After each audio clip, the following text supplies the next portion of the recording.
So this is a little bit of a strange video for me because if I'm brutally honest, I don't actually want to create it.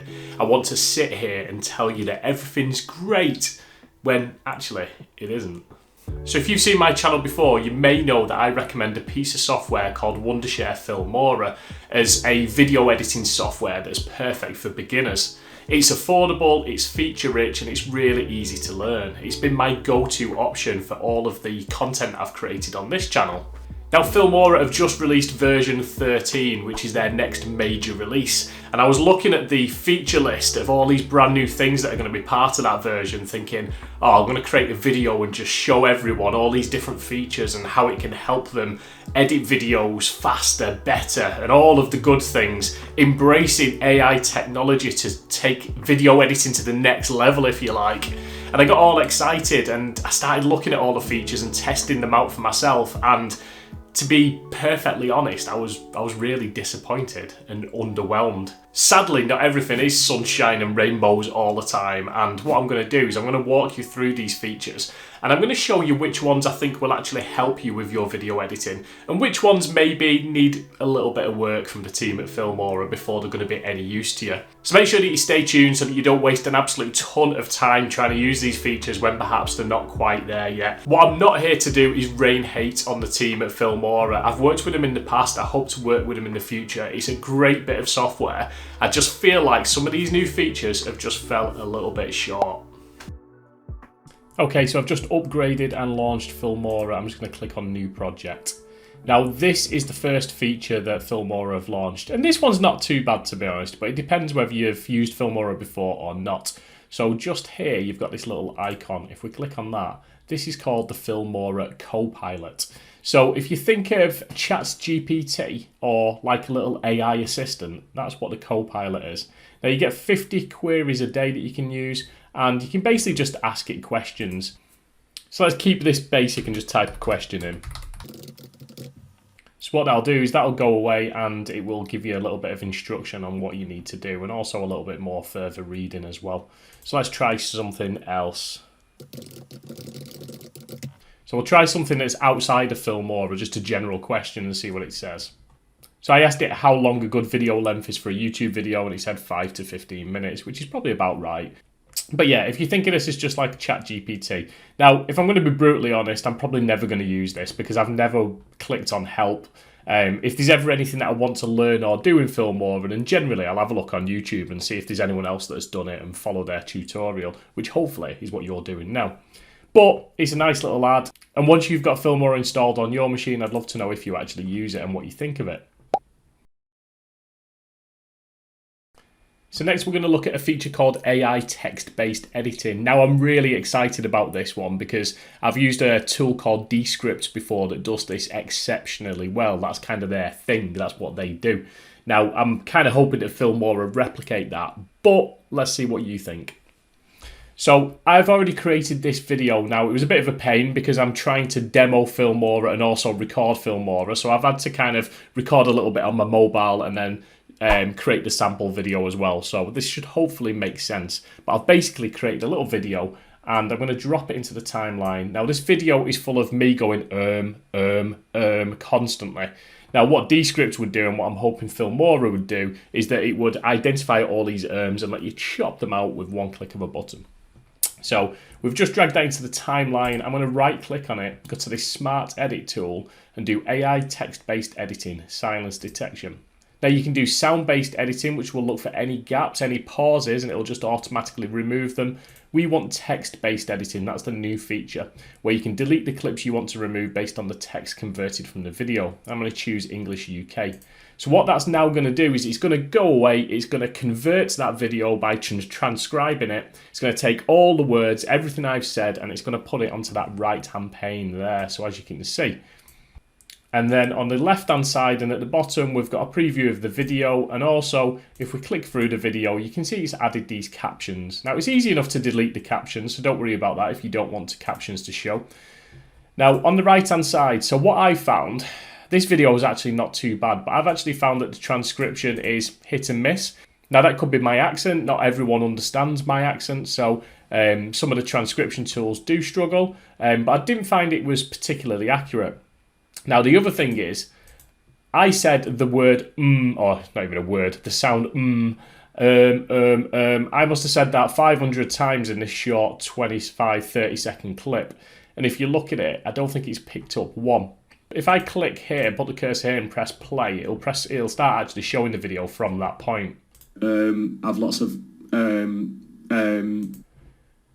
So it hasn't picked up any of them ums, which is what Descript would do, and you could then remove them and it would chop them out your video. Now, as it's not identified them because it doesn't see it as a word, then I'm kind of wondering what's the point, what's the use in that?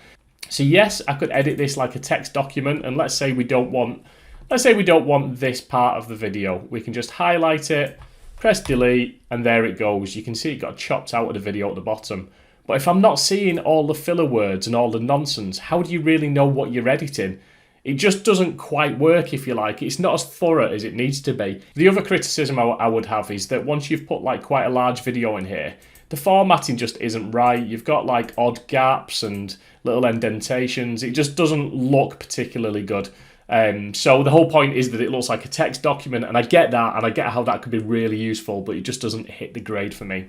Now, if you do like it and you want to use this feature, then once you've got this looking like you want it to look and you've deleted the words out, if you click export to timeline, it'll then add that video in at the bottom, and it'll also put your cuts in there as well. So let's say you play this back and this part actually cut too soon. You can always click on it, click on the little edge of it, and then drag it back out and add that word back in. So maybe I'm doing it an injustice and it will actually help you edit your videos faster. Let me know what you think.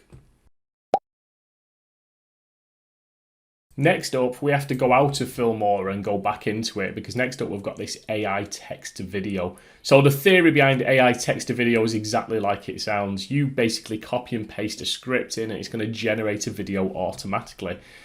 Now, I'm always a little bit wary of some of the tools that promise to do this, because potentially, if it was that easy, everyone's just going to copy, paste a script, generate a video automatically and flood YouTube.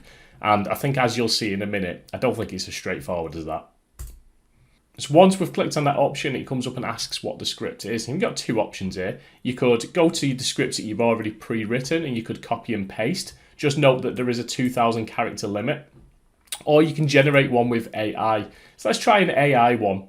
Now, informative, explanatory article, an opinion piece, product coverage, or other. Well, we're going to go with informative because that's what works well on YouTube. And type the topics. Let's just try.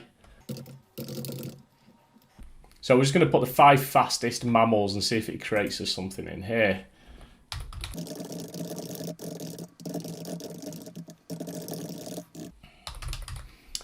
So we'll just put a little bit of a description in as well.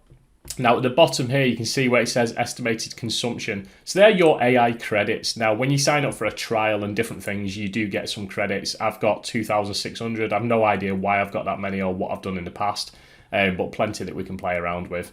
And we're just going to click on generate text.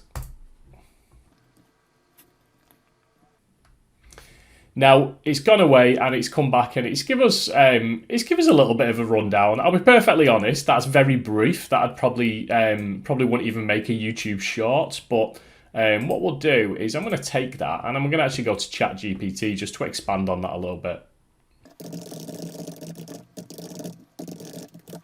So please excuse my shocking spelling.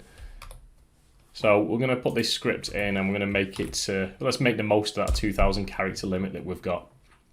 Okay, so it looks like that's finished. So I'm just going to copy, minimize this and go back to here. And I'm going to overwrite that.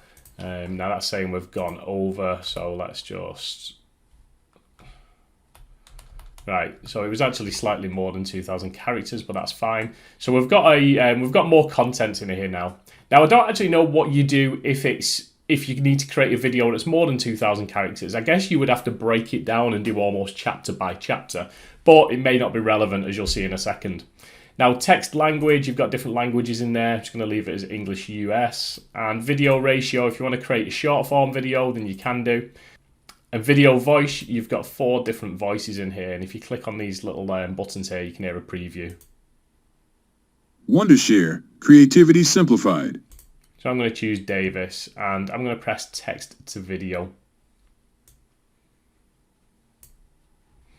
So what that's now going to do is it's going to take that script and it's going to go away and it's going to try and do all of the video creation itself, making my life really easy. Or does it? So overall, that took about 2 minutes to create, which is pretty impressive really, because as you can see from the timeline, it's added some music. It's got a voiceover, though it's not quite resolved yet. It's added captions and it's added lots of different videos, all exactly the same length of time, by the way, looking at that. Now, this is where it all falls apart, in my opinion. So, as I kind of drag through that, as you can see, we've got a video here that's about animals, fastest mammals, and then out of the first 3 videos it shows, if you look at it, they're cars going fast down the road and leaving like trailing lights. Then we do actually, oh no, we've got a train as well because it's picked up the word speed. Then we've got a cheetah. Then we've got a pen, a clock, a car, a speedometer, and more car. There's a cheetah again, a motorbike, a clock, someone skiing, a clipboard, a clock. So for a video that's about the 5 fastest mammals, we seem to have a lot of car videos. Let's press play. Oh, I tell you what it's not done. It should have also added the voiceover. So we chose that voiceover before. It's not even added to that. It's missed that off.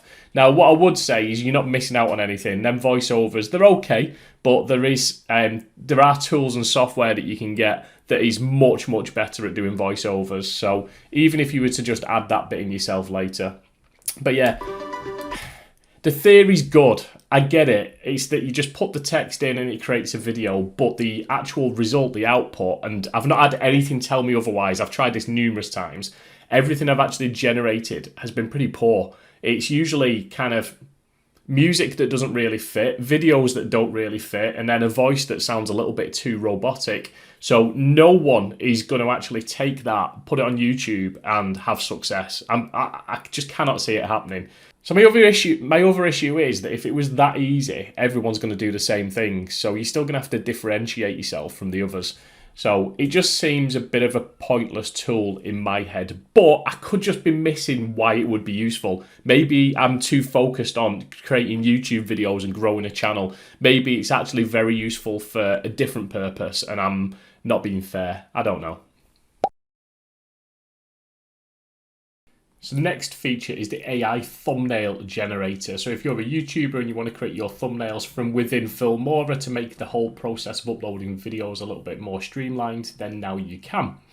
So I've just opened this video that I've already created, quite a busy timeline. Now I'm going to go up to the export button at the top as if our video's finished and we're going to export it to a file. And then on the left hand side, see this part here where it says thumbnail. So if we click on edit, so it takes a couple of minutes to kind of go away and try and pick out some sample thumbnails. Now you can see here the 3 that it's generated are all very similar, so I don't think they're really that useful. And then it's got this current thumbnail at the top. So what I'm going to do is you can scroll along the timeline at the bottom here and it'll change to whatever that point in the video is. So I'm just going to use, let's find a little bit where there's no text. I'm going to use that bit as an example. If you didn't want to use a kind of freeze frame from your current video, then you can click on From Local and add a picture. And then you can just upload a picture if you so wish. So we could upload one like this, for example. This is one that I've created earlier in a different program. So we could create that, but there's little point because I created that in a different program anyway. So I'm just going to go back to From Video. We're going to choose this as our thumbnail. I'm going to click on Edit. So that then loads up, and this is like a thumbnail designer that we've got now. So we can add text. You can resize it.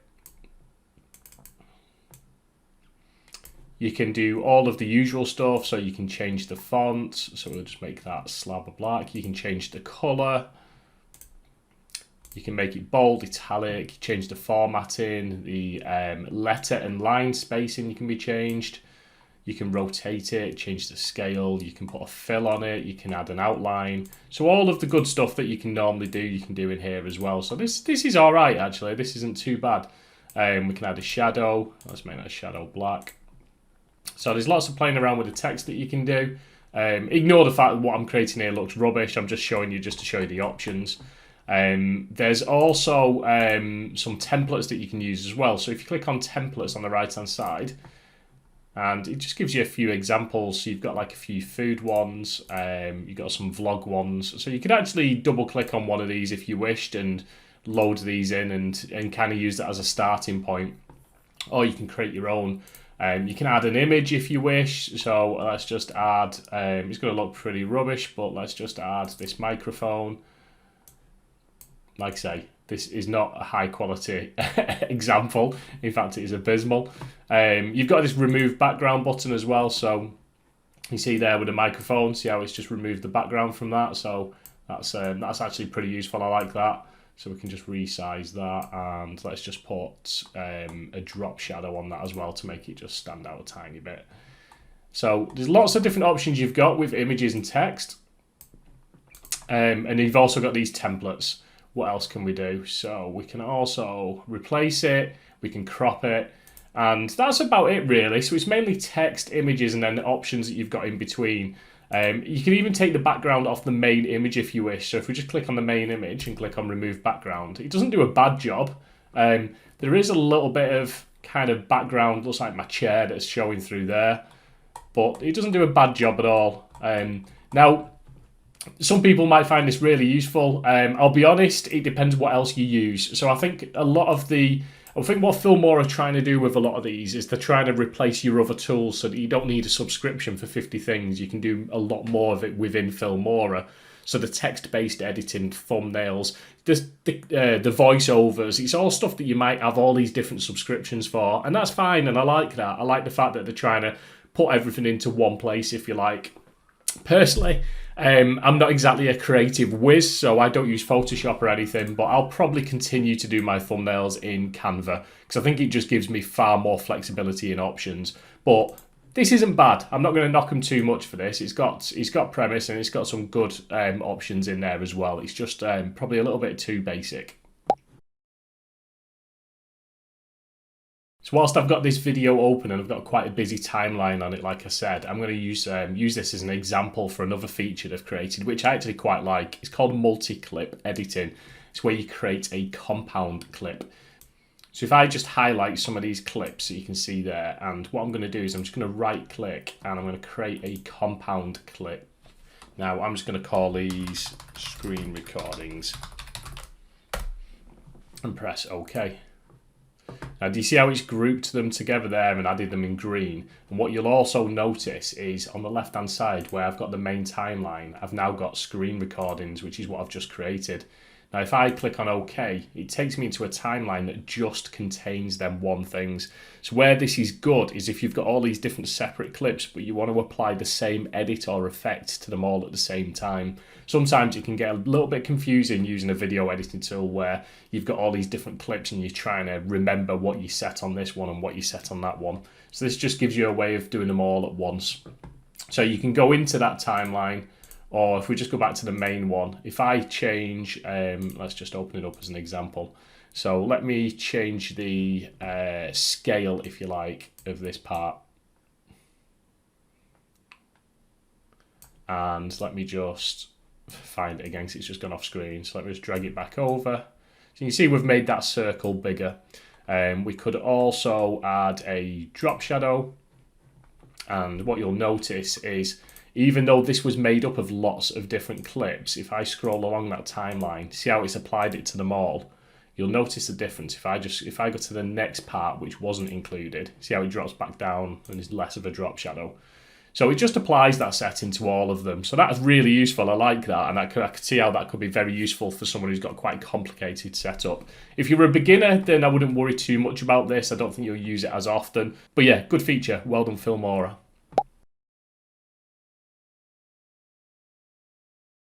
Now let's look at some of the audio options that they've introduced with Filmora 13. Now if you go to the audio tab, you'll see there's an AI music tab now. So what you can do in here is you can actually generate your own AI music. So this has got some real promise. So we're going to click on Start. As you can see at the bottom, it's got estimated consumption, so you are using them AI credits again. Now you've got different moods and you've also got different durations. So let's just create a 40-second clip and let's put some epic music around it. Generated music counts, not too sure what this is, so let's give it a test. I wonder if it means how many it will create. Let's try it. Let's set that to 2. And we're just going to press start. And we get a network error. That's not a great start, is it? Okay, so I've just closed Filmora down, relaunched Filmora. Let's try again. So AI music, tool, and start. Now, again, we're going to change it to epic, and we're going to shorten that right down to 31 seconds, and we'll leave that generated count as 3. Press start. Now, that's looking better. It's not giving us that network error this time, so let's give that a minute and see what happens. Okay, so good news is give us 3 different samples. So we were right, the generated music count just means it'll give us 3 different clips. Now if we just play these, let's see what they sound like.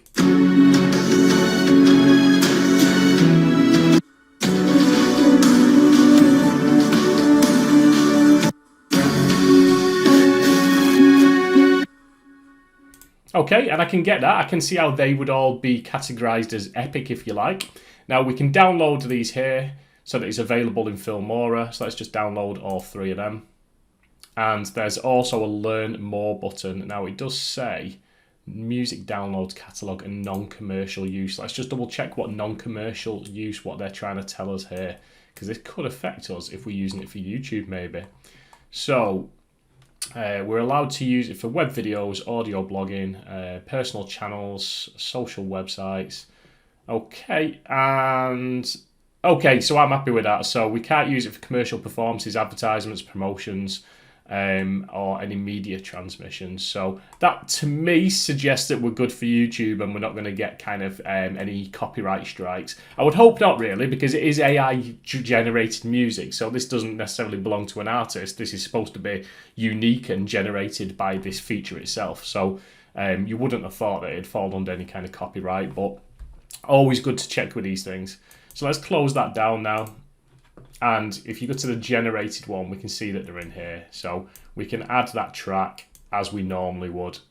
So there you go. That's how you generate AI music in Filmora 13. Next, we've got the AI vocal remover. Now, the whole purpose of this is it should separate any tracks where the music and the vocals are kind of linked in together. So you could use a song for this, but I'm actually going to use a test file that I've created.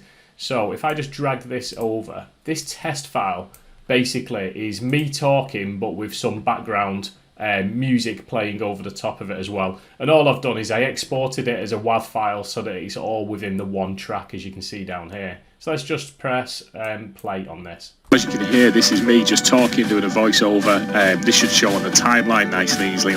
There you go. So you can hear it's just me talking with some music in the background. But the problem we've got is all one track. So let's say I wanted to remove that music, change the music, or just wanted a cleaner audio where it's just my vocals. And that's where Filmora come in with the AI vocal remover. So again, I'm going to right click on the audio and I'm going to go to AI vocal remover. And what that should do is automatically just try and separate the vocals and the music as well. So let's just let that run.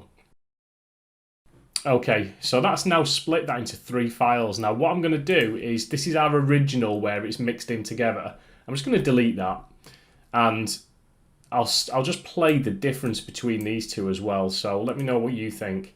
So let's make these a little bit bigger so they're clearer to see. So one of these is the voice, that one, and one of these is the music. Now I'm just going to mute the music so we can just listen to the voice. Here, this is me just talking, doing a voiceover. This should show on the timeline nice and easily, and what I'm going to do is put some music over it, and I'm going to try and split the audio, split the vocals. So not too bad actually. That one's actually worked out much better than some of my other tests.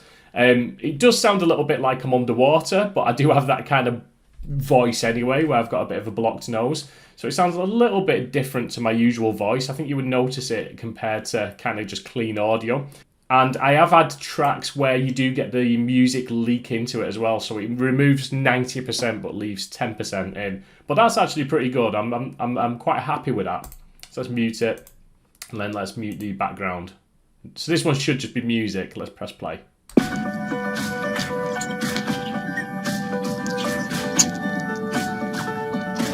So I don't know if you can hear that, but you can hear it's almost like playing the music, and there's like little whistling noises and blips, and it's just where it's left like a little bit of the vocals in as well. So I actually think that doesn't do a bad job. I don't know how you would clean it up further. You do have lots of audio options where you can remove wind noise and denoise and reverb and hum and these kind of things. So maybe you'd be able to get it into kind of almost a perfect position.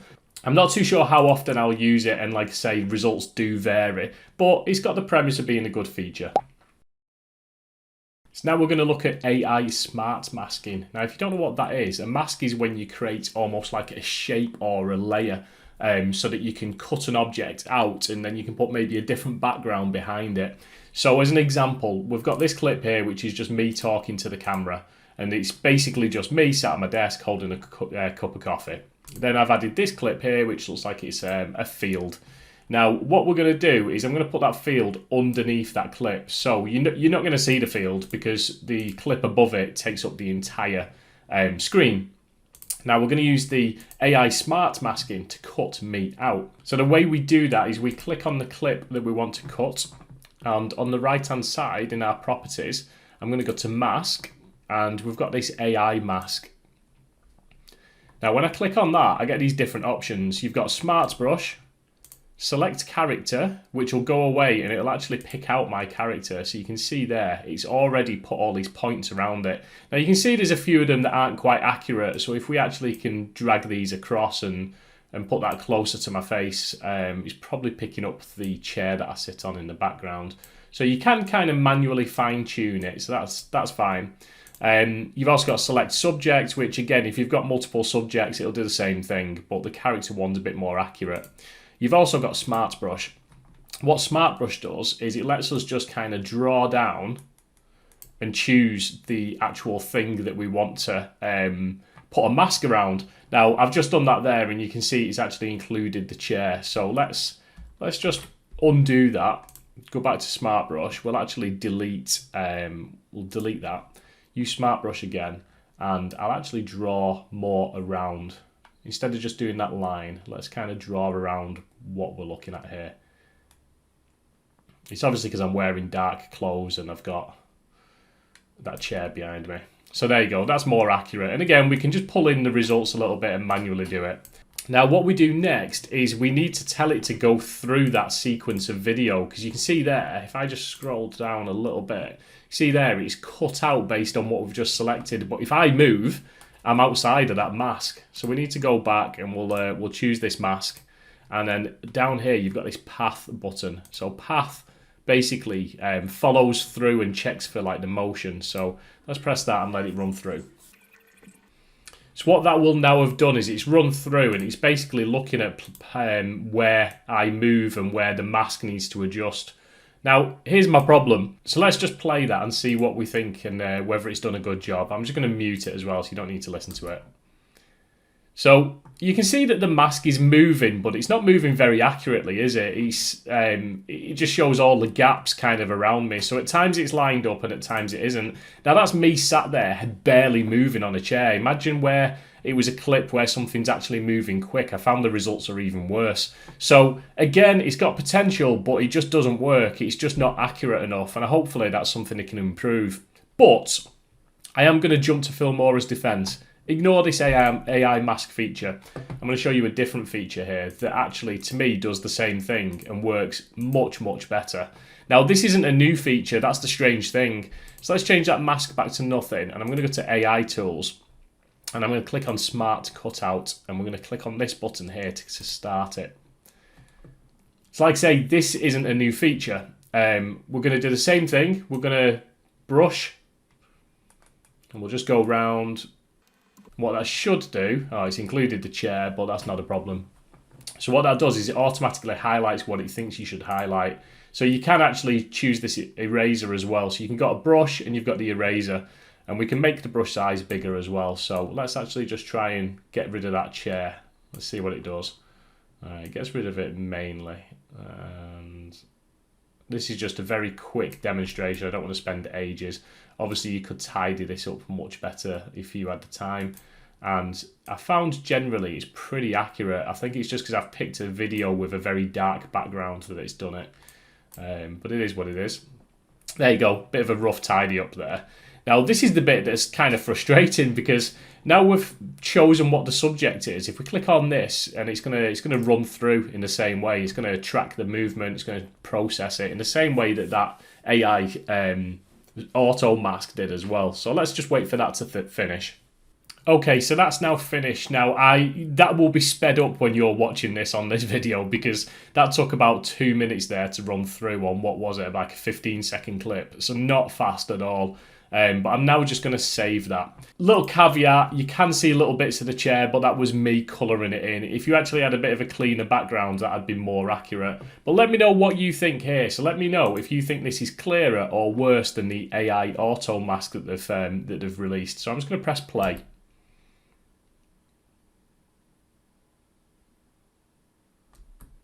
So I actually think that that's much clearer. It's not a great example because it needs tidying up a little bit, but I think the smart cutout feature is far more accurate. Now, I'm not a professional video editor, I just do this for social media and for YouTube, so you tell me, if you're an editor, what's the difference? What's the difference between smart cutout and the AI mask? I just don't understand it. I don't quite. To me, it looks like two features that do the exact same thing, but with the smart cutout, you've got a little bit more control because you can delete and add bits, and it just seems more accurate. Yes, it's not particularly fast, and maybe that's the difference, but it just seems a more accurate way of doing this kind of effect for me.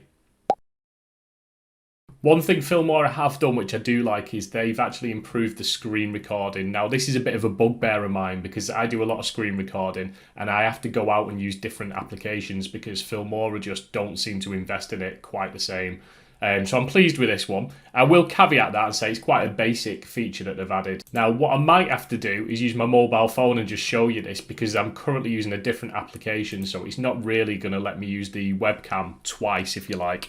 So let me jump onto my mobile phone. Apologies for what this is going to look like, but let's do it. Okay, so we're on my mobile phone now, and we're just going to click on record and record PC screen, and we're just going to zoom back out a little bit. Now in here, this is where you've got the options where you choose what you're going to select. So we've got the microphone, and we're just going to put the webcam on as well. Oops, I'm going to put the webcam on. So because I was using a different application that was blocked out, you can't use the same camera on two different applications at the same time. And we're just going to press record. Now this is going to let me move things around. It's recording the screen, and then when we're done, I think it's F10 we press. Okay, so we're back on the laptop now, and we've got the screen recording here, so I'm just going to drag that into the timeline. Now, what they've basically done is they've now separated the webcam. So you've got that here on this line. There's the screen recording, and there's the audio. Now, it seems such a small thing, but I can't tell you how useful it is now that they actually separate the webcam. So I can take this little circle of me, and I can move it around. You can change the mask type. So we've got much more flexibility. So at certain points you might want to show the full screen, so you'll be able to just kind of chop this and move it out of the way so that it kind of goes on and off. It gives you a lot more flexibility rather than it all being tied into the same video footage, if you like, where you had to set this kind of pre-recording and then you were stuck with it because it was always in the bottom corner. Now, that sounds like a really minor thing, and to be honest, most other screen recorders let you do this anyway. So I'm not going to go kind of over the top and say it's the greatest invention I've ever seen, Filmora, but it is a welcome addition, so thank you for that. I do think the screen recorder needs a lot of more work. I would love to see auto zoom and a little bit more around the transitions and animations that you can do. There's some really, really good screen recording software out there at the moment, so it's an area that I use heavily, and I would definitely like to see a little bit more from Filmora. So that's my quick look at all the different features of Filmora 13. I'd love to know what you think. Is there anything in there where you think I'm being too harsh, too critical? Is there anything in there that you think will be really useful to you with your video editing? Like I say, this isn't to rain hate on Wondershare. I've worked with them before and I hope to work with them again, and I really do like this software. I'm just feeling a little bit underwhelmed with what I've seen so far in this new version. Now, if you're using Filmora to grow your YouTube channel, I've actually got another video that's got something on there that I think will really help you with this, and it's coming up next.